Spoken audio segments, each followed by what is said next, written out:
challenges that I felt that it was just a norm, not knowing that it was a pattern. I didn't know my son was already going through that pattern in school and did not tell me. And the primary school teacher told him that he will make sure that he does not amount to anything in that school. I was very black.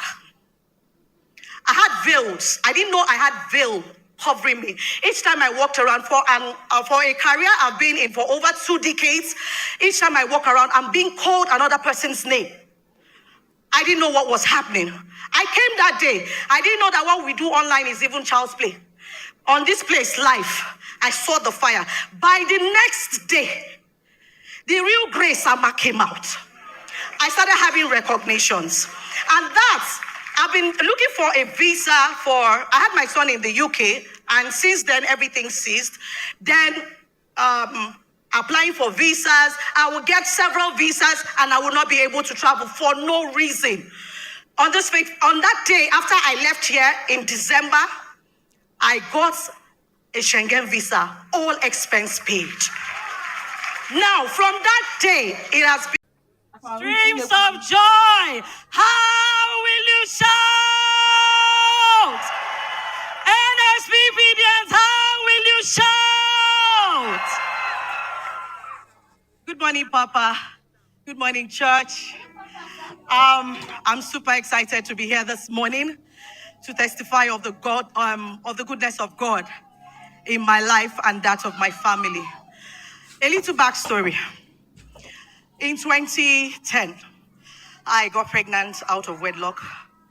And considering where I was born, the church I was born in, the fear of Ochiazu, if you know what that is, was the beginning of wisdom.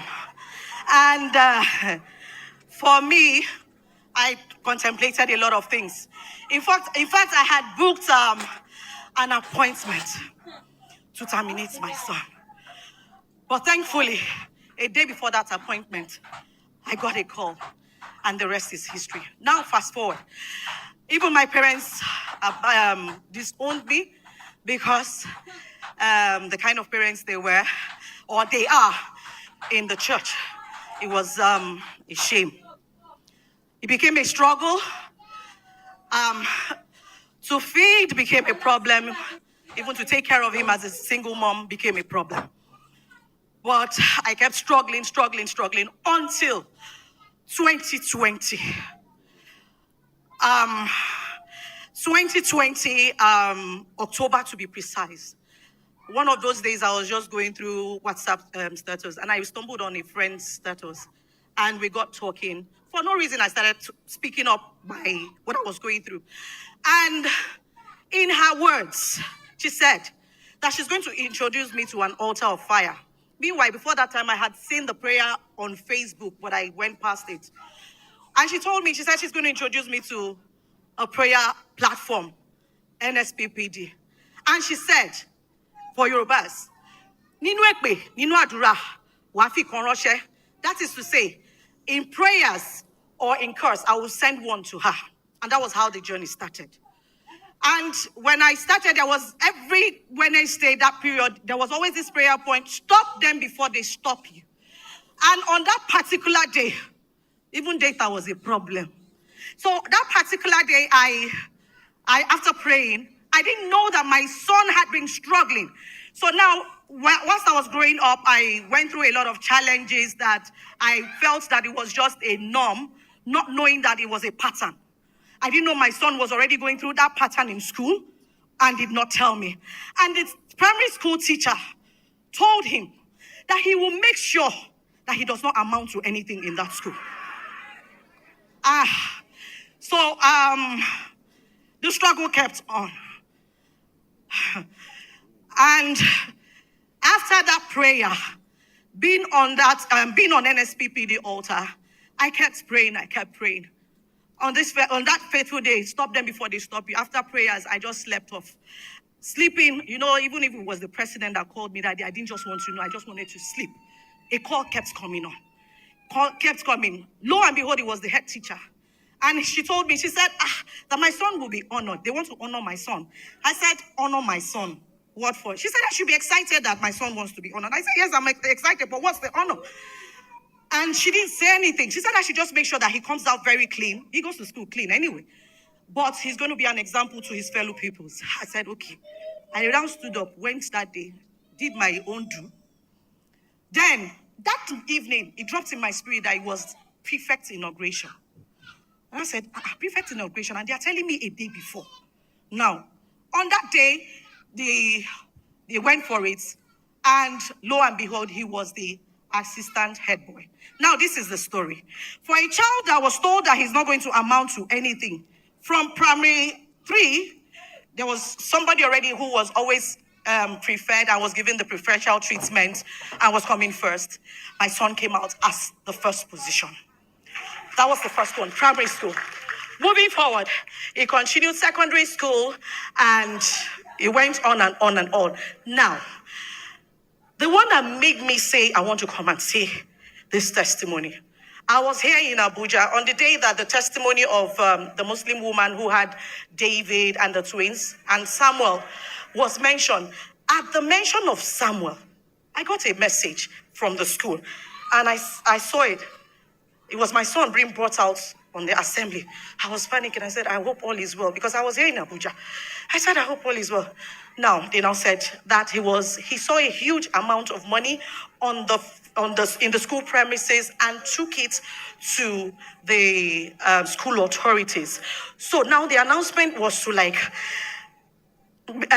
congratulate him and also make him an example of to other students in school.